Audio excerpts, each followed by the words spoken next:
하나님의 말씀 같이 보겠습니다. 사사기 17장 1절부터 13절까지인데요. 저희가 7절부터만 읽겠습니다. 7절부터 13절까지 제가 봉독해 드리겠습니다. 가정에서도 성경 피시고 같이 또 읽으시면 좋을 것 같습니다. 유다 가족에 속한 유다 베들레헴에 한 청년이 있었으니 그는 레위인으로서 거기서 거류하였더라. 그 사람이 거주할 곳을 찾고자 하여 그 성읍 유다 베들레헴을 떠나 가다가 에브라임 산지로 가서 미가의 집에 이르매 미가가 그에게 묻되 너는 어디서부터 오느냐 하니 그가 이르되 나는 유다 베들레헴의 유대인으로서 거류할 곳을 찾으러 가노라 하는지라. 미가가 그에게 이르되 내가 나와 함께 거주하며 나를 위하여 아버지와 제사장이 되라. 내가 해마다 은열과 의복 한 벌과 먹을 것을 주리라 하므로 그 레인이 들어갔더라. 그 레인이 그 사람과 함께 거주하기를 만족하게 생각하였으니 이는 그 청년이 미가의 아들 중 하나같이 됨이라. 미가가 그 레인을 거룩하게 구별하매 그 청년이 미가의 제사장이 되어 그 집에 있었더라. 이에 미가가 이르되 레인이 내 제사장이 되었으니 이제 여호와께서 내게 복 주실지를 아노라 하니라. 아멘. 네, 모두 평안하셨죠? 좀 시간이 많이 가고 있긴 하지만 우리 병철 형제 기도해 주신 대로 믿음으로 잘 견도 나가고 다 끝난 후에 우리가 서로 간증할 것이 많은 그런 시간들이 됐으면 좋겠습니다. 지난주에 저희가 미가 사건 첫 번째를 봤습니다. 오늘은 이제 7절부터 13절까지 읽었지만 1절부터 13절까지 전체 내용을 저희가 살펴보려고 합니다. 그래서 오늘 말씀 통해서 이제 17장이 다 두 번 설교가 다 되고요. 다음 주 이제 18장으로 넘어가려고 합니다. 보십시오. 이제 17장 구조가 그렇게 돼 있어요. 1절부터 5절까지가 한 파트고, 그리고 다시요. 1절부터 5절까지, 그리고 7절부터 13절까지가 한 파트예요. 그럼 뭐가 빠졌죠? 6절이 있는 거예요. 다시요. 1절부터 5절까지가 한 파트고, 7절부터 13절까지 한 파트인데, 요 두 이야기를 6절이 연결을 해주는 거예요. 링크라고 그러잖아요. 그래서 이제 구조가 그렇게 돼 있어요. 그래서 오늘 설교 말씀을 그 구조에 따라서 세 가지 나눠서 이제 말씀을 드리려고 하거든요. 이제 첫 번째 파트 1절에서 5절까지는 지난주에 말씀드렸지만 정말 말도 안 되고 있을 수도 없고 있어서도 안 되는 그런 일들이 생겼다고 이야기를 한 거예요. 그렇죠? 생각나시죠? 미가가 어머니의 돈을 훔쳤다가 도로 주고 어머니가 그 아들을 위해서 은 200세겔을 우상을 만드는데 신상을 만드는데 쓰고 그렇죠? 에봇 만들고 드라빔 만들고 그래서 이렇게 자기 나름대로의 그 종교 시스템을 구축했다. 그 얘기가 나오고 그렇죠? 그리고 이제 6절에서 연결을 하는 거예요. 뭐라고 연결이 있죠? 우리 6절로 한번 다시 보시면 좋을 것 같으네요. 성경 보시고 한번 같이 읽었으면 좋겠습니다. 6절 제가 읽어드릴게요. 그때에는 이스라엘의 왕이 없었으므로 사람마다 자기 소견에 옳은 대로 행하였더라. 이 얘기잖아요. 그러니까 1절에 도대체 말이 안 되는 이야기를 해놓고 도대체 왜 이런 일이 생겼느냐를 설명하는 거예요. 왕이 없었다는 거예요. 그래서 자기 마음대로 행했다. 자기 소견에 옳은 대로 행했다는 이야기거든요. 그것이 그 6절이 이야기하는 내용이 그것이 하나가 있고 또 무슨 이야기가 있냐 말씀드렸던 대로 1절, 5절 그 한 파트와 7절, 13절 두 번째 이야기를 연결해 준다고 그랬잖아요. 그러니까 그 6절 말씀은 도대체 이런 일이 생겼던 거는 그 사람들이 하나님을 왕으로 섬기지 않았기 때문에 자기 소견대로 자기가 옳다고 생각한 대로 그대로 행해서 이런 일이 생겼습니다. 이야기하면서 또 뭔 이야기를 하냐면 그렇기 때문에 이 사람 내가 이제 이야기하는 두 번째 파트 이야기가 나오더라도 여러분 놀라지 마세요. 이렇게 무시무시한 일들이 일어나고 말도 안 되는 일이 일어나고 이 첫 번째 이야기보다 더 황당한 일이 일어났다 하더라도 여러분 놀라지 마세요 라고 이야기하는 겁니다. 그러니까 1절부터 5절까지 한 파트, 7절부터 13절까지 한 파트를 6절이 이렇게 연결을 해주는 겁니다. 그런 구조로 이제 17장이 되어 있거든요. 그래서 이제 그 구조로 되어 있다 생각하시고 이제 저는 그 구조에 따라서 이제 말씀을 드리려고 합니다. 이제 첫 번째 이야기예요. 1절부터 5절까지인데 말씀드렸던 대로 이제 어쩌지 해서 신상 둘을 만들었죠. 새겨 만든 신상, 부어 만든 신상. 그렇죠? 그리고 드라빔과 또 뭘 했다고 그랬죠? 예, 에봇. 제사장 옷을 에봇을 만들었다고 그랬잖아요. 신당은 원래 있었다고 말씀드렸잖아요. 그리고 미가가 자기 아들을 제사장으로 삼았습니다. 그렇죠? 근데 이제 이렇게 놓고 보니까 조금 뭔가 부족한데 마침 그때 누가 왔어요? 예, 그 모세의 손자 게르솜의 아들 누구요? 예, 요나단이라는 레인이 왔습니다. 이 사람이 이제 오니까 미가가 그 사람을 어떻게 했어요? 고용했습니다. 다시요. 17장에는 그 고용이라는 단어가 안 나오지만 18장 4절에 보시면 미가가 이야기하는 것이 아니라 그 요나단이 단지파 사람들한테 이야기할 때 나 여기 고용된 사람이에요 라고 말했어요. 그럼 찾아보시죠. 18장 4절이요. 18장 4절 제가 읽어드릴게요. 그가 그들에게 이르되, 여기 그들이라는 것은 단지파의 그 정탐꾼 5명입니다. 그가 그들에게 이르되 미가가 이러이러하게 나를 대접하고 나를 어떻게 했다고요? 고용하여 나를 자기의 제사장으로 삼았느니라 하니라. 이렇게 나와 있잖아요. 그러니까 미가가 좀 뭔가 자기 아들을 제사장으로 삼았을 때 뭔가 부족했는데 마침 레인이 왔어요. 그것도 모세의 손자예요. 그러니까 이 레인이 자격이 있는지 없는지 알았는지 몰랐는지 따지지도 않고 묻지도 않고 따지지도 않고 어떻게 했어요? 이 요나단을 자기 집의 제사장으로 삼았다는 이야기예요. 그렇죠? 고용을 했다는 겁니다. 이 얘기는 뭐냐면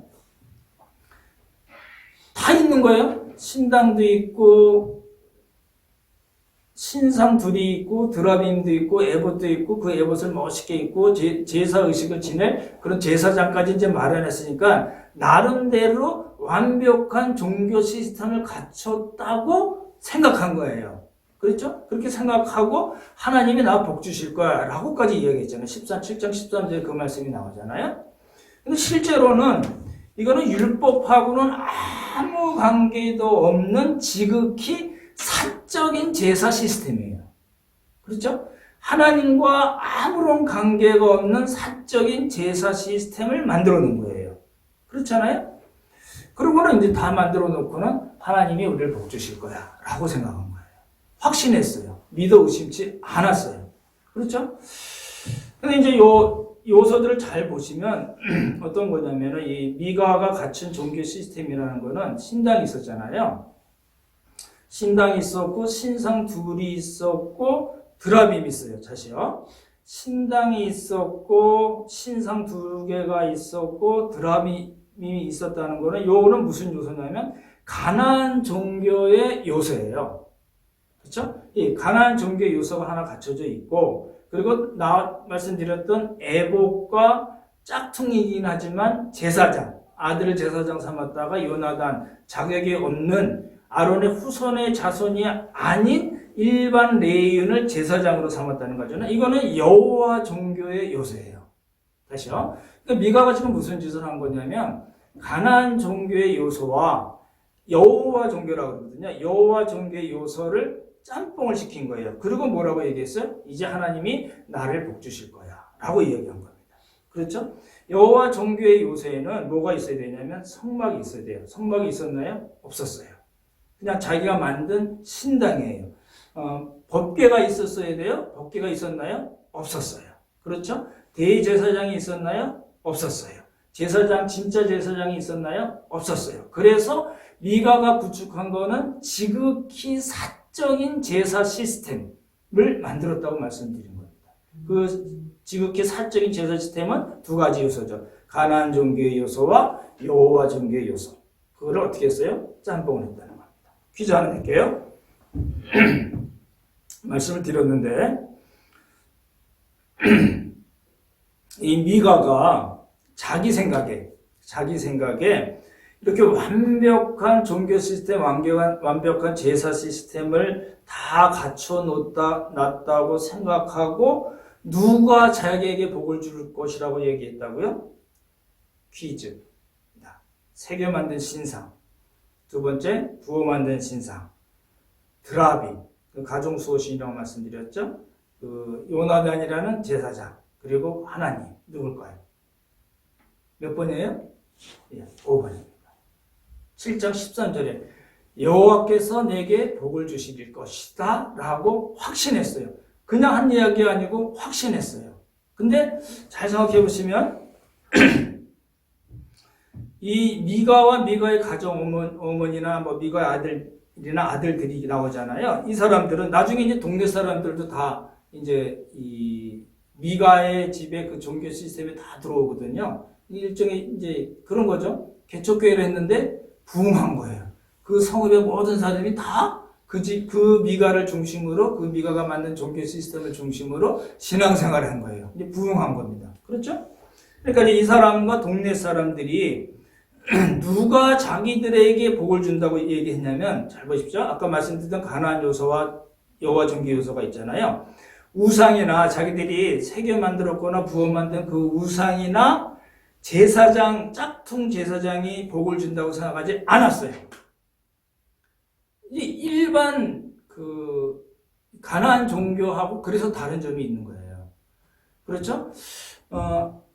우상이나 제사장이 자기들에게 복을 준다고 생각하지 않고 하나님께서 자기들에게 복을 준다고 이야기한 것에 우리가 먼저 주목을 해야 됩니다. 그렇죠? 그러니까 이제 이런 거예요. 이제 말씀을 보면서 제가 그런 생각을 했어요. 지금 우리와 한번 비교를 해보는 거예요. 여러분 어떠실지 모르겠어요. 한국교회 성도들은 목사가 축복하면 그대로 될 걸로 믿죠? 아니신가요? 많은 경우에, 요즘은 이제 그 가난한 교인들도 많이 생겨나고, 목사님이 뭐라 그러면 막 대드는 분도 있고 막 이러지만, 아직도 많은 경우에 목사가 축복하면 건강, 재물, 사회적인 위치, 명예, 권력을 하나님께서 주신다고 사람들이 믿지 않나요? 여러분 어떠신가요? 아예 안 믿으세요? 하나만 하라고 생각해서 부르지도 않으세요? 신방도 안 받으세요? 그래서 이런 겁니다. 이거 많이 보는 신년 축복 대성회 모이잖아요. 그렇죠? 송구 영신 예배로 모일 때 예배 다 드리고 이제 목사님한테 가서 강단에 올라가서 같이 아이들 손잡고 가서 안수기도 받잖아요. 그러잖아요. 대학 입시가 있거나 질병에 걸렸거나 무슨 수술을 하거나 또 신방을 하거나 결혼식 주례도 목사가 해야지 또 폼이 나지 않나요? 하나님이 더 복을 주신다고 생각하시지 않나요? 그런 말이 있잖아요. 큰 목사, 작은 목사, 밑에 뭔지 아세요? 새끼 목사. 그렇죠? 저도 새끼 목사 했던 시절이 있었는데 새끼 목사 그러니까 듣는 새끼 기분 나쁘더라고요. 잘 보이시죠? 제가 그랬어요. 요번 주인가요? 지난주인가요? 요번 주죠? 저희 장모님이 월요일에 수술하셨어요. 제가 가서 월요일에 수술하셔서 못 가고 제가 수요일날 가서 어머니 손잡고 수술 다 끝나신 다음에 기도했는데 만약에 제가 우리 장모님이 수술하시기 전에 가서 손잡고 기도하고 안수하고 기도하면은 수술 효과가 훨씬 더 좋았을 거예요. 어떻게 생각하시죠? 저는 여러분들이 만약에 수술할 일이 있거나 병원에 입원하시면 언제든지 신방 가서 여러분들을 위해서 기도를 하지만 잘 생각해 보시면 좋을 것 같아요. 저희 사이가 오늘일 거예요. 박사가 좀 이제 시험을 보고 면접을 본다고 들었어요. 잘 생각해 보십시오. 제가 우리 사이를 위해서 하나님 아버지 우리 사이가 이제 대학원 박사 코스를 밟으려고 하는데 하나님 꼭 붙여주시기를 열심히 다해서 제가 열심히 기도하면 불합격될 것이 합격될까요? 생각해 보시면 좋을 것 같아요. 이제 코로나 바이러스 이제 많이 도니까 어느 교회에서 이제 집단 감염이 됐어요. 정말 안타까운 일이죠. 그런 뉴스 볼 때마다 저뿐만 여러분 모두 다 그러셨을 거예요. 가능하면 교회에서는 그런 일이 없었으면 좋겠다 생각하실 텐데 그런 거예요. 생각해 보십시오. 만약에 믿고 우리가 그런 거잖아요. 문제가 생기면 우리가 믿음으로 하나님께 부르짖으면 하나님이 우리의 그 믿음과 기도를 보시고 해결해 주실 거 아니에요. 그럼 믿으시죠? 안 믿으시나요? 믿잖아요. 그럼 그런 거예요. 그러면 이제 믿고 우리가 세게 기도하고 집단 감염되지 않은 거를 주여 믿습니다 하고 모여서 막 조심 안 하고 모여서 막 이렇게 집회를 하고 예배 드리고 그러면 어떻게 될까요? 걸릴 찬스가 아주 많아진다는 겁니다. 그렇잖아요. 그 많아지면 무슨 문제가 생기죠? 다른 사람들에게 불편을 주고 피해를 주고 또 뭐예요? 사회적으로 지탄을 받아요. 비난을 받아요. 하지 말랜데 뭐예요? 모이지 말랜데 뭐예요? 이렇게 욕을 먹게 되는 거거든요. 그러니까 우리가 뭘 구분해야 되냐면 상식과 믿음을 구분해야 되는 거예요. 근데 우리는 지금 상식과 믿음을 별로 구분하지 않는 거예요. 제가 이 문제를 아주 여러 번 생각을 했어요. 그런 거예요. 어떤 일을 이루기 위해서 우리가 아주 많은 노력을 해야 돼요. 전심전력에서 노력을 해야 되는데 그거 안 하고 기도한다고 하나님께서 은혜를 주셔서 저절로 그 일이 이루어질 수 있을까요? 아니잖아요. 우리 아이가 대학 입시를 시험을 봐요. 이 아이를 위해서 우리가 기도하고 큰 목사님, 그죠? 큰 목사님 불러서 막 안수기도 하고 주여 믿습니다 하고 그렇게 막 열심을 내면 이 B라는 대학에 갈 이 아이가 A라는 대학에 갈까요? 하나님의 은혜를 주셔서 그 아이에게 복을 주셔서 A라는 대학에 갈 수 있게 해주실까요? 아니잖아요. 그러니까 상식과 믿음을 우리는 구분할 수 있어야 돼요. 잘 보십시오. 제가 여러 번 말씀드렸듯이 우리는 일반 은총과 특별 은총의 영역을 그냥 막 섞어서 쓰는 거예요. 내가 필요한 건 일반 은총의 것인데 그거를 특별 은총의 영역을 왜 기도라는 믿음이라는 그런 걸 통해서 이걸 자꾸 끌어다 쓰려는 거예요. 그런 일이 많잖아요. 이제 영어를 쓰자면 피지컬한 것을 해결하기 위해서 스피리추얼한 거를 자꾸 끌어다 쓰는 거예요. 물리적인 것 우리가 당연히 그렇게 해야 되는 것 그렇게 하면 그렇게 되도록 하나님께서 만들어주신 그 물리적인 것을 해결하기 위해서 기도라는 걸 통해서 영적인 거라는 걸 통해서 이걸 끌어다 써서 이거를 해결하고 싶어 하는 거예요. 제가 좀 불만스럽게 생각하는 것 중에 하나는 뭐냐면 이제 코로나 바이러스 사태가 있으면서 많은 경우에 TV나 그 기독교 방송국에서 그 비슷한 그 성경 구절을 자꾸 이렇게 이야기해 주는 거예요. 하나님 보호하실 거다. 하나님 당연히 보호하시죠. 우리가 큰 틀에서 보면 그렇지만 이 어떤 피지컬한 거를 자꾸 스피리추얼한 걸로 자꾸 이렇게 해결을 이렇게 덮어씌워가지고 해결하려는 그런 시도를 너무 많이 하는 거예요. 그런 설교들이 많고 그런 성경 구절을 너무 많이 인용을 해요. 그죠? 우리가 마땅히 해야 될 노력이 있는 거예요. 마땅히 해야 될 노력이 있고 하나님의 도우심과 하나님의 역사심이 있어요. 그렇죠? 그래서 이걸 제가 여러 번 말씀드렸듯이 균형과 조화를 잘 이뤄 나가야지 성숙한 신앙이 되는 거지. 내가 원하는 거, 피지컬한 걸 위해서 하나님을 자꾸 끌어다 쓰는 그거는 아니라는 겁니다. 그죠? 제가 그래서 이제 이 문제를 아주 오랫동안 생각하면서 내린 결론은 그거예요. 상식과 믿음, 그렇죠? 일반 은총과 특별 은총, 피지컬한 거하고 스피리추얼한 거하고 우리가 마땅히 해야 될 노력과 하나님께서 보호하시고 인도하시고 역사하시면 우리는 일단은 구분을 해야 돼요.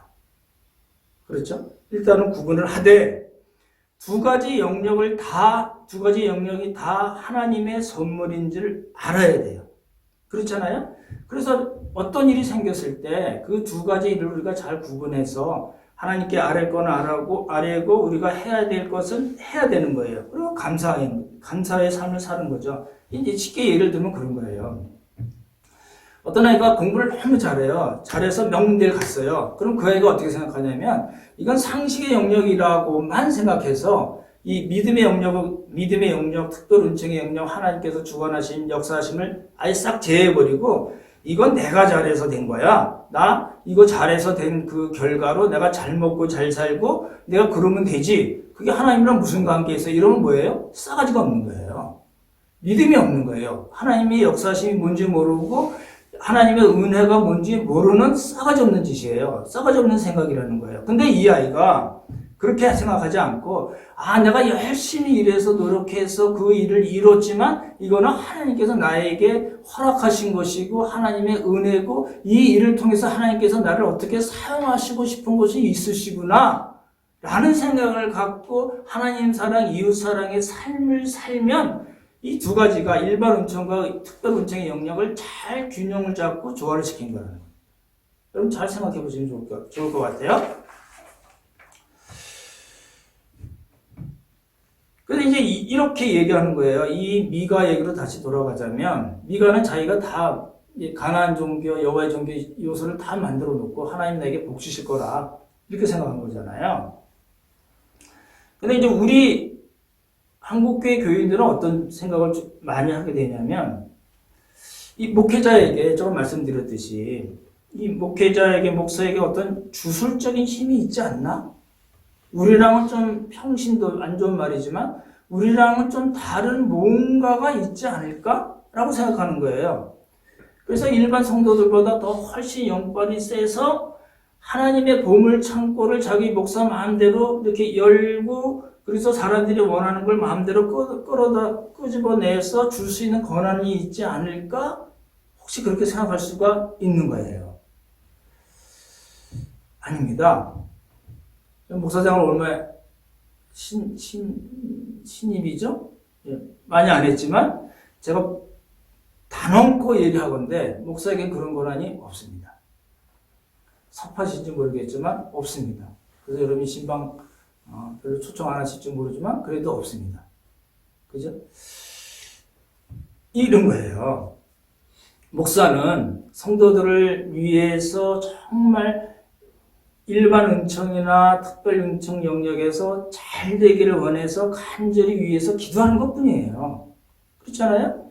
목사가 아닌 모든 분들 역시 마찬가지로 우리 형제 자매들이 잘 되기 위해서 위험에 빠지지 않고 평안하고 또 하나님을 잘 섬기고 하나님의 말씀대로 잘 이 세상을 살아나가는 그런 성숙한 사람이 되기 위해서 간절한 마음으로 사랑하는 마음으로 기도하는 거잖아요.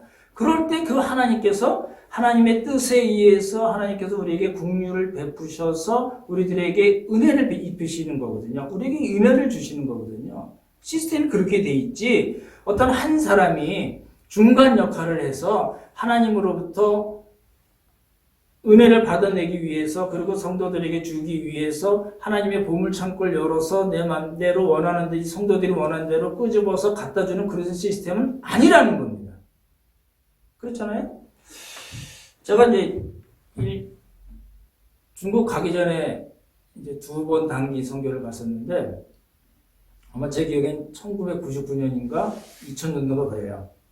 한 10명 정도 우리 형제자매들이랑 이제 일반 진료하고 치과하고 우리 한의사 선생님하고 해서 그리고 이제 같이 돕는 분들 아동 사역하는 분들 이렇게 해서 한 10명 정도 갔던 것 같아요. 근데 진료를 하고 있는데 어떤 이렇게 성가대 하시는 분들인데 이제 묘족이라고 중국의 소수민족 중에 있는데 이렇게 가운은 아니에요. 이건 청 같은 거를 이렇게 양쪽 앞뒤로 이렇게 하고서 저희가 이제 진료를 하고 있는데 와서 찬양을 불러준다고 찬양을 하는데 한 6명 정도 와서 하시는데 화음이 너무너무 기가 막힌 거예요. 목소리가 너무너무 좋아요. 한번 초청하고 싶을 정도로 정말 그래요. 아니, 이 시골 사람들이 이거, 그분들, 우리가 얘기하는 이거 뭐죠? 도레미파솔, 이런 거 아니고요. 그냥 숫자로 돼 있는. 그런 걸 보면서 다 외워서 하죠. 쫙 하는데, 베이스도 멋있고, 테너도 멋있고요. 너무너무 잘하는 거예요. 깜짝 놀랐어요. 그래서 제가, 아니, 이렇게 어떻게 노래를 잘하지? 중국말 잘 못할 때니까? 아예 못할 때네요. 물어봤더니, 이제, 통했겠죠? 자기네 마을에 이제 저희를 초대하고 싶다는 거예요. 그래서 제가 선교사님한테 물어보지, 이제 선교사 시장 아니었으니까 선교사님 물어보지도 않고, 그래, 가자. 그랬어요. 그래서 결국 가게 됐어요. 그래서 그 예배당에서 이제 진료를 그분들 위해서 이제, 이렇게, 흙으로 만든, 이렇게, 한 100명 정도 들어가는 그런 예배당이었는데, 앞에서 이제 이렇게 진료를 하고 있는데, 갑자기 한 형제가 귀신이 들렸어요. 막 이렇게 이상한 행동을 하니까, 우리 같이 갔던 그 목사님 계세요. 담임 목사님이 이제 딱 이렇게 안수하고 막 이렇게 축사라고 그러잖아요. 근데 탁 나가면 이게 폼도 나고 되게 좋을 텐데, 안 나갔어요. 안 나가서 좀 약간 당황하는데, 이 교회에 어떤, 신학 한 분이 없습니다. 지도자라고 하기도, 그래, 저희는 이제 형제라고 부르는데, 띠숑이라고 부르거든요. 뭐, 찬띠숑, 리띠숑, 뭐, 띠숑이라는 형제라는 말을 부르는데, 그분이 이제 같이 어머니 이치 다 아까? 그러거든요. 같이 기도합시다, 이 얘기예요. 기도하는데 조금 있더니 이 사람이 깨끗해졌어요. 나갔어요. 그러니까 생각해 보십시오. 이 한국에서 신학을 하고 신학 박사까지 하신 것 같아요. 그 목사님이 폼 잡고 막 안수기 되는데 안 나갔는데 이분들이 그냥 안수기도도 없이 그냥 어머니 이치 다 아까 같이 기도합시다 그랬는데 좀 더 싹 나가버렸어요. 귀신이 싹 나가버렸어요.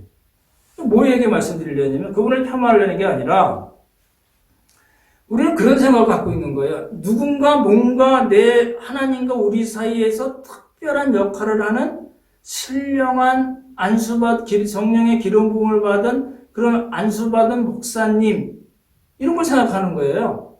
그렇지 않다는 거죠. 저는 그때 아주 제 눈으로 이렇게 너무 명백해 봐가지고 그때부터 신학이 굉장히 뛰어나죠. 그렇죠? 그런 거예요.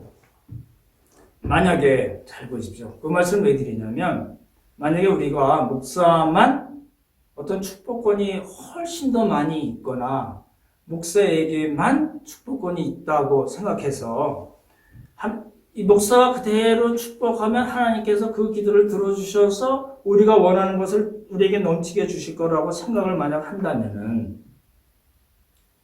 지금 이 미가와 미가의 가정과 그 성읍 사람들이 가짜 시스템, 종교 시스템을 만들어 놓고 하나님이 그 우상이나 제사장이 아니라 하나님이 우리에게 복 주실 거라고 이야기한 것하고 비교를 해보자면 우리가 더 떨어지는 거 아닌가요? 지금 우리는 주의 종, 어떤 목사님, 큰 목사님, 신령한 목사님이 우리를 축복해 주시면 하나님이 들어주신다고 생각하지만 이 미가 가짜 종교 시스템에 빠졌던 이 사람들은 그 종이 아니라 그 제사장이 아니라 하나님이 우리에게 복 주신다고 생각했으니까 비교를 하자면 비교는 안 됩니다만 비교를 하자면 이 사람들이 더 뛰어난 게 아닌가요? 신학적으로. 그런 이야기예요. 사실은 사사시대의 믿음과 지금의 믿음은 비교할 수는 없습니다. 사사시대는 이제 혼합주의 신앙이잖아요. 우리는 뭐 그렇지는 않잖아요. 비교가 적절하지도 않고 타당치도 않지만 제가 여기서 말씀드리는 거는 그 미가가 이야기한 가짜 시스템을 다 만들어 놓고도 하나님이 우리에게 복 주실 거라고 생각한 그 말을 통해서 우리 한국교회가 이 목회자, 목사라는 사람들에 대한 잘못된 생각을 바로잡았으면 좋겠다는 거예요. 그래서 길게 말씀드렸어요. 좀 정리해서 말씀드리자면, 목사는 지금 우리가 이 코로나 바이러스 사태 때문에 못 모이고 우리가 생각했던 그 예배 스타일로 지금 진행이 안 되고 있잖아요. 저는 유익도 있다고 생각이 돼요. 어떤 측면이냐면 목사가 이런 어떤 우리가 생각하는 그런 예배의식, 종교의식이라고 생각하는 그것을 집행하는 제사장이 아니라는 거예요. 그걸 자꾸 놓치시면 안 되잖아요. 여러분이 가정에서 예배 드리잖아요. 엄마가 아이랑 같이 예배 드리고 기도선 해. 그리고 아빠랑 엄마랑 같이 예배 순서에 따라서 예배 드리고 설교는 제 설교, 영상 설교 듣긴 하지만 어찌됐든 간에 그 예배를 드리는 거는 여러분이 얼마든지 어디서든지 할 수 있는 거거든요. 그게 지금 우리는 그 어떻게 너무 생각이 고착이 돼 있는 거예요. 그런 예배는 목사님이 주관하셔야지, 목사님이 인도하셔야지, 이런 생각이 많은 거예요. 목사는 어떤 예배의식, 그런 종교의식을 집행하는 제사장이 아니라는 거예요. 그거는 구약시대의 이야기고, 그것도 아론의 후손들만 할 수 있는, 직계 후손들만 할 수 있는 이야기지, 지금 시대, 신약시대에 목사가 어떤 종교 예식을 집행하는 제사장으로 있는 것이 아니라는 거예요. 목사는 성도들보다 더 전문적으로 하나님의 말씀을 연구하고 묵상하고 기도하고 우리 성도들에게 어떤 말씀이 필요한가를 이렇게 연구하고 노력해서 말씀을 전하고 그 말씀으로 성도들을 세우고 성도들을 훈련하는 사람이지 어떤 복을 주는 그런 기독교 무당이 아니라는 거예요. 그렇잖아요? 그런 생각을 좀 우리가 잘 하셨으면 좋겠습니다. 그렇죠? 그렇다고 우상을 만들어 놓고 제사장 시스템 만들어 놓고 하나님 나에게 복 주실 거라고 얘기한 미가가 잘한 거냐? 결코 아닙니다. 결코 아니거든요. 제가 출애굽기 20장 읽어드릴게요. 20장 3절부터 6절까지인데요. 얘네들이 왜 잘못했는가? 미가의 어머니, 미가의 아들들, 그리고 그 성읍 사람들이 뭘 잘못했는가가 명백하게 나오거든요. 출애굽기 20장 3절에서 6절 보시면, 여러분 잘 아시는 십계명 이야기입니다. 너는 나 외에는 다른 신을 내게 두지 말라. 너를 위하여 뭐예요? 새긴 우상을 만들지 말고 또 위로 하늘에 있는 것이나 아래로 땅에 있는 것이나 땅 아래 물속에 있는 것들에 뭐예요? 어떤 형상도 만들지 말며 그것들에게 절하지 말고 섬기지 말라고 그랬잖아요. 또 새긴 우상을 만들고 어떤 형상을 만들잖아요. 그렇죠? 뭐 부어 만든 형상이든지 드랍이든지 간에 어떤 형상을 만들고 거기다가 뭐 했어요? 절하고 섬긴 거잖아요. 이 미가의 가정과 이 성읍 사람들이 한 짓, 그리고 모세의 손자 요나단, 이 레인이 한 짓은 뭐냐면, 하나님께서 첫 번째로 명하신 것을 정면으로 어긴 거예요. 그러니까 제가 우리 한국교회 비교해서 여러 가지 말씀을 드렸지만, 어찌됐든 간에 이 사사시대의 요 사람들은 하나님의 말씀에 정면으로 도전을 한 것과 마찬가지라는 거예요. 그걸 놓치시면 안 될 것 같아요. 그래서 한마디로 얘기하자면 이 사람들이 한 짓은 우상숭배입니다. 그렇죠? 신학적으로 얘기하자면 영적 혼합주의입니다. Spiritual syncretism이라고 그러는데 영적 혼합주의예요. 짬뽕이에요. 그렇죠? 여호와의 종교 요소가 있다고 말씀드렸잖아요. 애복과 제사장이잖아요. 다 가짜예요. 이건 율법과 전혀 안 맞는 거거든요. 그리고 그 사람들이 쓰는 말이나 용어 역시 마찬가지예요. 그럼 퀴즈에 나오죠? 17장에 여호와가 몇 번 나오나요? 몇 번 나오죠? 예, 3번 나옵니다. 그렇죠? 예, 미가가 엄마가 두 얘기했어요. 2번 얘기했어요. 아들이 여호와께 복받기를 원한다. 그렇게 얘기했고 이 은을 여호와께 거룩히 드린다고 그랬어요. 뭐 만들면서요? 예, 우상을 만들면서. 미가도 그렇게 했어요? 엉터리 제사 시스템을 다 완벽하게 맞춰 놓았다고 생각하고 뭐라고 그랬어요? 여호와께서 내게 복을 주실 것입니다. 이렇게 얘기했잖아요. 그러니까 이 사람이 쓰는 용어나 단어나 그 한 에봇이나 제사장 이런 모든 것들은 여호와 종교 시스템 맞는 것 같이 보이긴 하지만 하나님과 전혀 관계없는 율법에서 떠난 혼합주의 우상 숭배였다는 겁니다. 우리도 조심해야 돼요. 우리 주여 이런 말 많이 하잖아요. 이랬으면 주여 그러고 할렐루야 깔아야 되잖아요. 뭐 하면 아멘 아멘 하고 막 손 들고 막 이러잖아요. 별로 안 달라요. 그렇죠? 하나님의 말씀대로 행하지 않고 그런 용어나 그런 액션을 취한다고 하나님 받아주실까요? 결코 그렇지 않습니다. 조심하셔야 될 내용입니다. 그게 이제 1절부터 5절까지고, 이제 두 번째 파트가 뭐죠? 1절부터 5절까지 하고 7절부터 13절을 연결해주는 6절이라고 말씀드렸잖아요. 그쵸? 근데 왕이 없으므로 자기가 자기 소견에 좋은 대로 행했다. 이렇게 얘기하는 거잖아요. 왕이 없었다는 말은 당연히 사사시대니까 아직 왕이 없는 겁니다. 350년이 지난 후에야 이제 사울 왕이 생기는 거잖아요. 그러니까 그 지나고 나서 이 사사기 저자가 옛날에는 사사시대에는 왕이 없었어요. 이 얘기는 정치적인 왕을 이야기하는 것이 아닙니다. 하나님을 왕으로 모시지 않고 하나님의 말씀인 율법대로 행하지 않고 지들 마음대로 행했습니다. 라는 것을 그렇게 표현한 겁니다. 그렇죠? 하나님을 왕으로 모시지 않았다는 거예요. 근데 이게요, 얼마 동안 갔어요? 350년 동안 갔어요. 잘 보십시오. 이제 사사기의 두 가지 에피소드가 17장, 18장에 나오는 미가 사건하고 19장부터 21장까지 나오는 시체 토막 사건이라고 하는데 그 내용을 쭉 보시면요. 왕이 없었기 때문에 자기가 옳다고 생각하는, 아니 이거 이렇게 하면 안 되는데 그렇게 한 게 아니고 그렇게 하는 게 맞다고 생각한 대로 한 사람들의 이야기가 쭉 나오는 거거든요. 미가도 그랬잖아요. 미가죠 어머니도 그랬죠. 미가 가정도 그랬죠. 짝퉁 제사장인 레이인도 그랬잖아요. 그리고 그렇게 생긴 시스템에 동조한 이웃 사람들, 성읍 사람들도 그랬고요. 그렇죠. 18장에 단지파가 또 그랬어요. 나중에 말씀드릴 거거든요. 19장에 보면 첩을 얻은 레이인도 나와요. 그렇죠? 네. 그리고 그 레이인을 영접한 기브아 성읍, 베냐민 지파의 기브아 성읍의 한 노인도 그랬어요. 그리고 기브아 성읍의 불량배들도 그랬고, 기브아 성읍 사람들도 그랬고, 그 기브아 성읍이 속한 베냐민 지파도 그랬어요.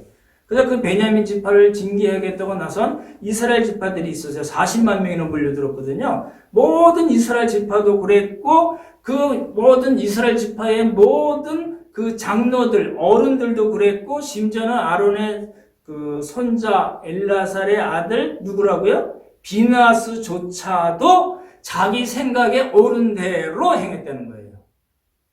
17장까지 21부터 22장 쭉 읽으시면요. 나오는 등장인물들이 많잖아요. 그 사람들이 모두 다 깡그리 다 하나님을 왕으로 모시지 않고 하나님의 율법대로 행하지 않고 어떻게 했다고요? 내가 옳다고 생각한 대로 행해버린 거예요. 이렇게 하면 안 되는데 이게 아니에요. 그래서 내가 행해야 되는데 내가 힘이 없어서 이런 이야기가 아니고 이거 진짜 맞는 거야. 이게 맞는 거야. 이게 하나님이 기뻐하시는 거야. 하나님이 복 주시는 거야. 이거 옳은 거야. 이건 율법에 맞는 거야. 라고 생각하고 했다는 거예요. 근데 결과는 뭐예요? 모두 다 율법과 맞지 않고 모두 다 하나님의 뜻에 전혀 맞지 않는 하나님의 율법과 정면으로 어긋나는 일들을 했다는 겁니다. 그러니까 왕이 없었다. 사사시대에 왕이 없었다는 말은 단순한 말이 아니고 사사시 전체를 다 이게 하나로 이렇게 뭉뚱그리는 그 말입니다. 그 350년 동안은 그랬어요. 라는 뜻입니다. 그렇죠?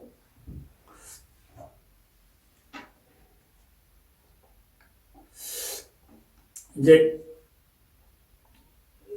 이게 열내서 말씀드리는 이유는 이제 우리 한국교회 때문에 그래요. 우리는 한국교회 사람이잖아요. 미국교회 별 관심 없어요. 사실 저 개인적으로는 한국교회 별 관심 없습니다. 우리 함께 가는 교회에 관심이 있지 사실은. 제가 무슨 힘이 있다고 한국교회를 어떡하겠습니까? 많은 교회들마다 일어나는 현상을 보면 이제 걱정이 되는 왜 저러지? 그런데요, 제가 이제 몇 가지 말씀드릴 텐데 이 이야기들은 제가 고등학교 졸업하고 철이 들면서부터 들어왔던 이야기들이에요. 그러니까 연식으로 따지면 40-50년이 된 이야기들이에요. 무슨 이야기냐면 목회자들이 도덕적으로 수준이 너무 낮다. 어떠실런지 모르겠어요. 그런 일들이 많이 나잖아요. 목회자들이 성도와 교회를 사랑하는 것보다 자기 자신과 자기 자신의 가정과 돈을 너무 사랑한다. 이거 50년 된 이야기예요. 좀 구체적으로 얘기하자면 생활비가 너무 높게 책정이 돼 있어요. 제가 이렇게 정상적으로 의과대학을 나와서 정상적으로 나왔습니다. 우수한 성적은 아니지만 제때 다운 안 당하고 6년 공부하고 졸업을 했습니다. 또 인턴 레지던트 하고 병원 생활을 오래 하고 지금 이제 봉직률이 있지만 월급쟁이 페이 닥터를 봉직이라고 합니다. 봉직률이 있지만 봉직위에 페이하고 한 4,500명 되는 교회 담임 목사님 페이하고 거의 비슷합니다. 근데 문제는 뭐냐면 이 봉직이들은 그냥 쭉 가는 거고 퇴직금이 없어요. 연금 없습니다. 근데 목사님들은 이제 그 원로 목사님 하시면은 이제 붙는 게 많습니다. 그렇죠? 담임 목사 할 때도 많이 붙죠. 뭐 세금 안 내고 공과금 안 내고 아파트 사택 그냥 살게 하거나 명의를 아예 이전해 주거나 그리고 이제 퇴직금 받고 또 전별금 뭐 한 4,500명이면 10억은 기본적으로 시중가가 그렇습니다. 그렇잖아요? 제가 본 거는 그런 거예요. 어떤 목사님이 속도를 좀 좋아하셨는데 그 딱지가 날라오니까 이렇게 교회 사무원 자매한테 또 걸렸네? 이렇게 날아주는 거예요? 무슨 이야기예요? 나 속도 위반해서 딱지 봤으니까 교회에서 내줘. 이 얘기잖아요. 그거같이 좋은 직장이 있을까요? 그죠? 성도들을 목적이 아닌 수단으로 생각할 수 있어요. 그렇죠? 그리고 너무 한국교회는 개개의 중심입니다. 그렇잖아요? 제가 그 대학부 다닐 때 이제 제가 다니던 교회에 1년 예산을 이렇게 쫙 한번 분석해 본 적이 있어요. 부재비가 얼마 됐는데 지금 생각에 0.01% 정도였던 것 같아요. 그 암상 구단이 있었어요. 그래서 쫙 한 번에 나오는데 부재비가 얼마입니까? 그랬더니 뭐 0.01% 뭐 이 정도로 기억을 하고 있어요. 그만큼 개교주의라는 거죠. 어찌됐든 간에 내 교회가 살아야 되겠다는 거거든요. 더 안타까운 건 뭐냐면 성경 해석이요. 너무나 정말 죄송한 말씀인데 너무나 불충분하고요. 많이 왜곡이 돼 있어요. 그리고 자의적으로 해석을 해요. 다 그런 건 아니지만 많은 경우에 그렇습니다. 자의적이란 말이 뭔지 제가 사전을 찾아봤어요. 방자하게 구는. 그러니까 성경 해석을 방자하게 하는 거예요. 그럼 설교가 방자하게 되겠죠? 그죠? 다른 표현으로 그렇게 나와 있어요. 일정한 질서를 무시하고 제 멋대로 하는. 제가 만든 말이 아니고 사전에 나와 있는 말입니다. 일정한 질서, 성경을 해석하는 그 일정한 원리가 있거든요. 그 원리를 무시하고 제 멋대로 하는 그런 해석을 한다는 거예요. 그럼 설교가 제 멋대로 하는 설교가 되는데 문제는 뭐예요? 성도들이 아멘하는 거예요. 은혜를 받았다는 거예요. 눈물을 흘리고요. 목사님 감사하다고 고기 사줘요. 지금 한국교회 실정입니다. 제가 전에도 한번 말씀드렸지만 자의적 해석은 영어로 아이소지시스라고 합니다. 아이소지서스. 아이소지서스. 맞을 겁니다. 이게 무슨 얘기냐면 자기 전제나 자기 생각이나 선입견을 본문 안으로 끌고 들어가서 해석을 하는 거예요. 일반적으로 주석이나 해석이라는 것은 엑시지스라고 해가지고 본문에 있는 말씀의 뜻이 무엇인가를 우리가 일정한 원리에 의해서 그렇죠? 묵상하고 성령님의 도우심을 받아서 끄집어내서 이게 이런 말씀이라고 그래야 되는데 아이소지서스는 뭐예요? 내 생각, 내 주장, 내 선입견, 내가 하고 싶은 말, 내 주장을 본문을 빌어서 이야기하는 거잖아요. 그걸 뭐라고 얘기해요? 자의적 해석, 자의적 설교라고 하는 겁니다. 왜 그렇게 해요? 왕이 없기 때문에 그래요. 그렇잖아요? 목사님의 왕은 누구실까요? 그럼 목사님의 왕이 누구신지 아세요? 전 목사잖아요. 저의 왕은 누구신지 아세요? 하나님이시죠, 당연히. 근데 많은 경우에 돈 많은 장로님, 수석 장로님 이런 거 아닌가요? 그분만 제끼면 마음대로 할 수 있지 않나요? 그런 시스템으로 돼 있어요. 많은 경우에 그렇습니다. 그렇죠? 이제 이 이야기를 네가 사건에 나오는 이제 왕이 없다는 말은 4번 나오거든요. 이 왕이 없다는 말을 우리가 심각하게 우리 개인과 가정과 우리가 속해 있는 교회 공동체에 적용을 해봐야 돼요. 해서 정말 무엇이 잘못되어 있는가, 우리가 정말 하나님의 말씀대로 또 그 말씀과 함께 역사하신 성령님의 역사에 따라 우리 교회 공동체가 움직이고 있는가, 목사가 그렇게 살고 있는가, 그렇게 설교하고 있는가, 우리 그 설교를 듣는 우리는 어떤 자세로 받아들이고 그 말씀을 듣고 우리는 어떻게 살아가고 있는가, 우리는 하나님의 말씀에 따라서 어떻게 살고 있는가를 철저하게 점검을 하셔야 됩니다. 그렇잖아요? 그게 이제 두 번째 파트입니다. 이제 1절과 5절에 말씀드렸고 6절에서 왕에 대한 이야기를 말씀드렸고 이제 7절부터 13절입니다. 7절부터 13절은 좀 간단해요. 레위인은 말씀드렸던 대로 레위인이 이렇게 라인이 크게 3개가 있거든요. 그 중에서 이제 우리가 아는 아론의 직계 후손들이 쭉 나와서 대제사장과 제사장을 하는 거잖아요. 그러니까 아론의 후손이 아닌 일반 레위인들은 제사장이 될 수가 없는 거예요. 그래서 모세의 손자라고 사사기 기자가 명확하게 쓴 거예요. 모세의 손자 그러면 뭐예요? 아론 라인이 아니라는 뜻이에요. 아론 라인이 아닌 애가 그 레인이 일반 레인이 와서 제사장을 해먹었어요. 라는 그런 지적이거든요. 그렇잖아요? 근데 야도 할 말이 있는 친구입니다. 무슨 이야기냐면 레위인은 원래 땅을 분별받지 않았어요. 그렇잖아요? 다른 12지파들은 다 땅이 있고 땅을 받지 않고 그냥 48개 성읍에서 살 수만 있게 했어요. 그렇죠? 그리고 목초지가 있었어요. 그 성읍 주위에 목초지가 있고 짐승과 가축을 키울 수는 있었어요.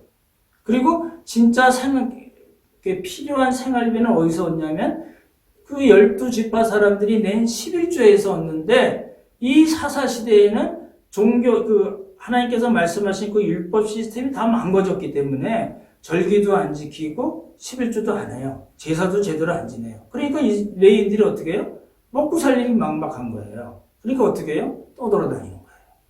떠돌아다니다가 요나단 같이 아주 운이 좋은 경우에는 어떤 집에 가서 제사장은 아니지만 제사장 노릇을 해먹을 수가 있었던 거예요. 그렇잖아요? 그리고 이제 읽어보시면 아시겠지만 미가가 요나단하고 연봉 협상을 하잖아요. 그렇죠? 13개를 주고 옷 한 벌 주고 뭐 숙식 제공. 땡큐죠 뭐. 그렇죠? 먹고 없이 돌아다니던 사람이 얼마나 감사했겠어요? 근데 이건 뭐예요? 이런 연봉 협상은 율법에 없는 이야기예요. 율법에 관계없는 이야기예요. 왜냐하면 하나님께서 레위인들을 어떻게 먹여 살리시겠다고 그랬어요? 네, 다른 지파들이 낸 11조로 먹여 살리겠다고 약속하셨는데 다른 12지파들이 11조를 안 하니까 이 레위인이 먹고 살 길이 막막했던 거예요. 그러니까 이제 연봉 협상이 이루어지긴 했지만 그 연봉 협상은 하나님의 율법과 관계없는 거였다는 겁니다. 그렇잖아요? 그러면 이제 이렇게 이제 우리가 봐야 돼요. 이 요나단을 보면서 그런 생각이 들었어요.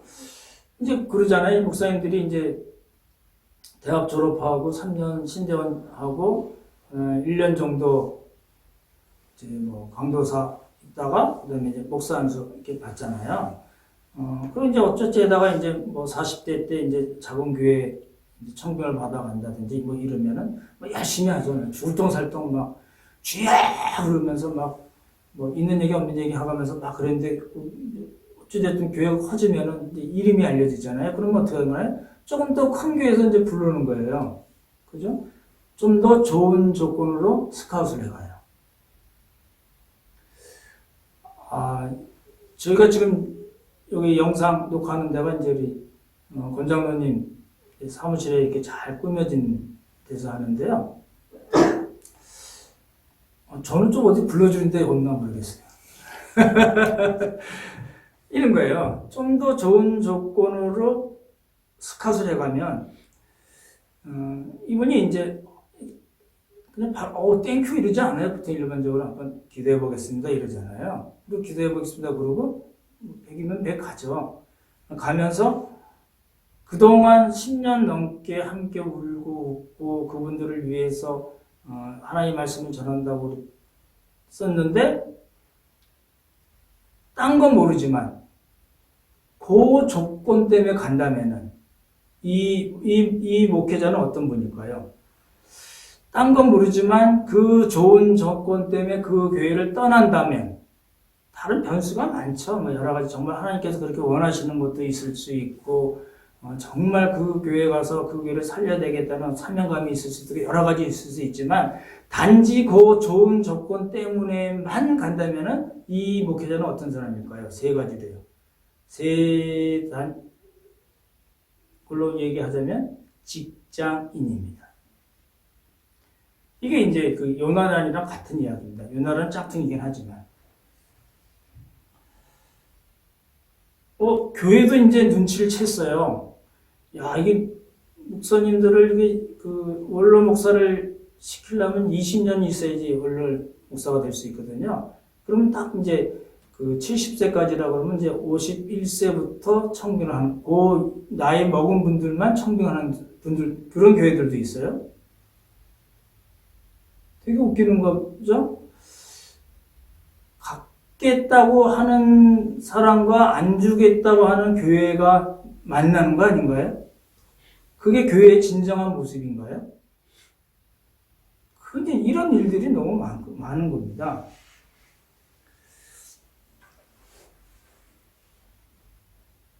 근데 제가 지금 있는 병원에 가기 전에 이제 2년이 조금 지났는데요. 그 가기 전에 다른 병원을 가려고 이제 면접을 봤어요. 근데 무슨 병원도 있지만 뭐 학원도 있고 무슨 재단법인 뭐 이런 거였던 것 같아요. 그 이제 이사장님하고 이제 면접을 봤는데 그분이 제가 뭐 얘기하다가 이제 면접 보면 뭐 이런저런 얘기하고 이제 신상에 대해서 얘기를 하게 되고 저는 어디 가든지 좀 목사입니다 먼저 얘기를 하는데 제가 목사라고 얘기했더니 이 사람이 딱 뭐라고 그런지 아세요? 나도 교회 한번 해볼까? 이러는 거예요. 믿는 분 같아 보이지는 않았어요. 이제 믿는 분 같아 보이지는 않았는데 대뜸 하는 말이 나 한번 교회 해볼까? 이렇게 생각한 거예요. 돈이 많은 분인 것 같아요. 돈 벌려고 교회를 하겠다고 그런 건 아닌 것 같아요. 근데 이제 이분 생각은 어떤 거냐면 자기 건물도 있고 큰 건물도 있더라고요. 그 중에 하나 뭐 한 100평 띄워가지고 임대료도 안 나가니까 짓기 한번 3, 4천 원 들여서 짓기 마련하고 목사 하나 신학교 졸업한 사람 해놓으면 교회를 할 수 있다고 생각한 거예요. 그게 교회라고 생각한 거예요. 저 기분이 나빴죠. 그래서 그 병원 안 갔습니다. 교회가 세상 사람들 눈에도 이렇게 우습게 보이는 건가? 라는 생각이 들었어요. 왜 그랬을까요? 만약에 그랬다면 돈만 있으면 얼마든지 찾을 수 있는 것이 교회라고 만약에 그 사람들이 생각했다면 누구에게 잘못이 있을까요? 뭐 그 사람 모르는 사람, 하나님을 모르는 사람이니까 그럴 수 있다고 치더라도 우리는 하나님을 믿는 사람이잖아요. 하나님을 믿는 사람이 하나님을 왕으로 모시지 않고 하나님의 말씀대로 행하지 않으면 그 꼴 당하는 거예요. 이제 오늘 말씀을 정리하겠습니다. 이 두 가지 사건이라고 그러긴 하지만 사실은 17장에 두 가지 사건이 나오긴 하지만 그리고 그 6절이 그 두 가지 사건을 연결해서 하나로 만들고 있긴 하지만 내용은 하나입니다. 하나님을 왕으로 모시지 않으면 이런 일이 생깁니다. 라는 겁니다. 그렇죠? 이제 우리는 어떤가요? 우리의 삶과 사역의 기준은 하나님의 말씀인가요? 아니면 내가 그렇다고 생각하는 그건가요? 여러분은 혹시 목사를 통해서 어떤 육적인 유익을 얻을 수 있다고 생각하는 무속적인 신앙을 갖고 계시진 않나요? 우리들의 신앙에는 오염이 된, 세상에 오염이 된 그런 원리나 가치관이 있지는 않은가요? 제가 오늘 말씀드리고 싶은 것 중에 가장 중요한 것은 무엇보다도 하나님이 우리의 왕이신가요? 오늘 10장 말씀을 정리하면서 우리들은 이런 여러 가지 요소들을 다시 한번 말씀에 근거해서 잘 생각해서 바꿀 건 바꾸고 유지해 나갈 건 유지해 나가고 정말 이래서 되겠느냐 싶은 거는 다 뜯어고쳐야 된다는 겁니다. 그렇죠? 말씀에 근거해서 말씀과 또 말씀으로 역사하시는 성령님으로 사는 우리 모두가 되기를 예수님의 이름으로 축원합니다. 기도하겠습니다.